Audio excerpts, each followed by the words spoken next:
we didn't have really the money to shoot a normal union film at that time in Philadelphia, so we would travel in a van. I would jump out of the van, and we were working with the handheld camera at the time with Garrett Brown, and it was somewhat experimental. And he'd film me running through shopping malls and up down the steps and flights. Curved corridors along the river until finally my legs basically gave out and I'm like writhing on the ground and I want to rise up and say, John, I'm dying here. And he goes, no, no, use it. Use the pain. I said, for what? I mean, I'm in misery. He goes, well, no, no. You know, it's giving your character, it's giving him some depth.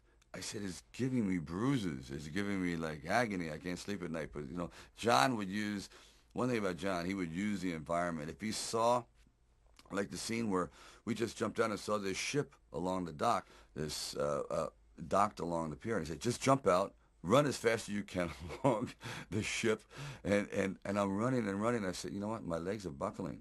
I'm literally going to crash down here. Teeth are going to go, jaw, face. I'm just going to be ground down to this flat-faced image. Please. And I just barely made it. As John had me, he would have me run and jump park benches and down streets, and people are throwing things at me. Like when I had the orange thrown at me, and these people had no idea who I was. I was just some strange alien invader in a well-worn, tattered, baggy, incredibly ugly sweatsuit running through their neighborhood, you know, and they're like throwing things at me. And we kind of like made it work, but actually, like I thought they were trying to hit me with the orange. There was a kind of a lot of injuries on the set. I remember I was doing running up and down the steps. Originally, I was supposed to run up and down the steps with butt kiss to show how strong Rocky had become. The first time he could barely get up the steps, and then I started picking up the dog. And halfway up the steps, I said, "This is a bad idea." The dog weighed about 135 pounds. I said, "And there's no way I could run gracefully up the steps." More or less, I couldn't even stagger up the steps. So the dog was definitely cut out. But in the meantime, I had gotten a wicked case of shin splints, which is an old injury I had gotten from playing high school football. And then when I was hitting the meat, I thought, oh, this would be an interesting visual, hitting the meat. Well, I don't know if anyone's hit a bull lately. They're hard. They're real hard. So all my knuckles are flattened out.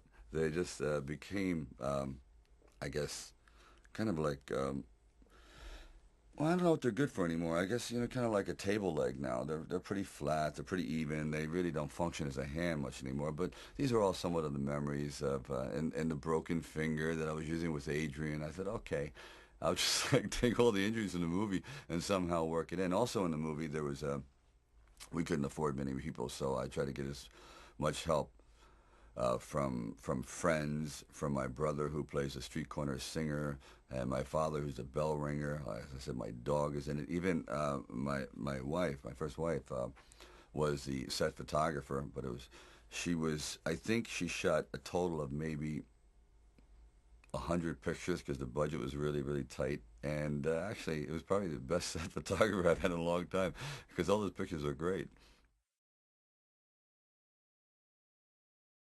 Talia Shire was also a last minute choice because we just couldn't find the right person, and then she came in, and it was I think the same night as Carl Weathers, a very I think it was, and she came in, and we just read, and I felt the earth move. I really felt a tremendous vitality and kinship. I mean, I loved her. I really loved her. I just loved the way she looked and the way she her hair fell and this timid, fragile creature. I said, it was just incredible and the perfect voice.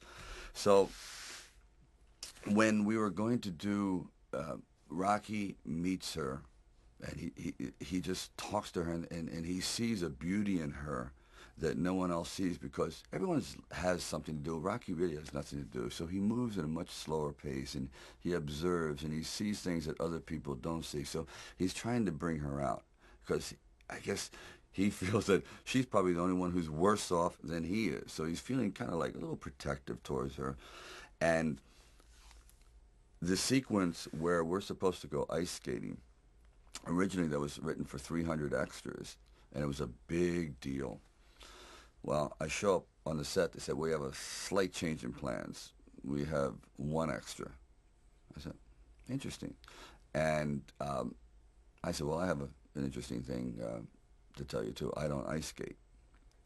I don't know why I wrote it, but I thought it'd be interesting. So here we are with an empty arena, and I don't really skate at all. So I decided I was going to run on ice, and she says she skates, but if you watch her, her ankles are falling in, and she's barely holding on.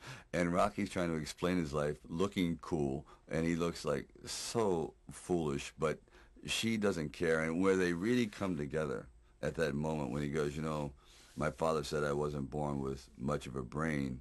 He goes, my mother, she says sort of the same thing. She says you weren't born with much of a body, so you better start developing your brain. It's like, oh, these two people are two halves that absolutely need to fit together. You know, they are really on the same page. Then he walks her home. I think we make a real sharp couple of coconuts. I'm done with your shot. What do you think? And I'm starting to like realize that this is the key to the film. This is the heartbeat. The whole movie is going to be based on the discovery of these two people, the love. She goes upstairs, and now she's like terrified because this is not exactly what you call a swinging bachelor apartment. And the moment when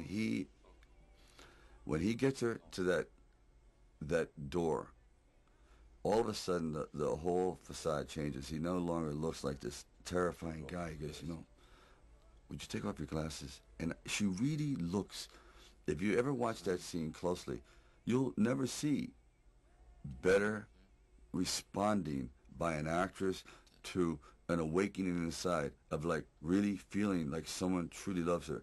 That it's like she's dying. She's never felt this before. And coming from this man who is, you know, this physical kind of specimen, the last kind of guy she ever imagined herself being with, it just, I mean, I disappear in that scene. She is just off the chart. You don't have to kiss me back if you don't want. I don't want to kiss you.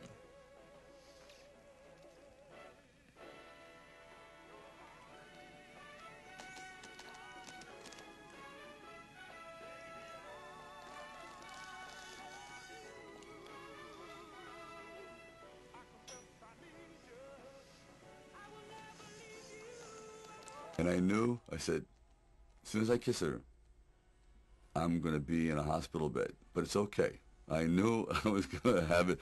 He's like, here comes the flu. And anyway, I come together and I kiss her and we go down to the floor. I don't know if I could ever have a scene that had more love that I'll ever do in it. And even though I got the cold, I'm over it, Talia. It's okay.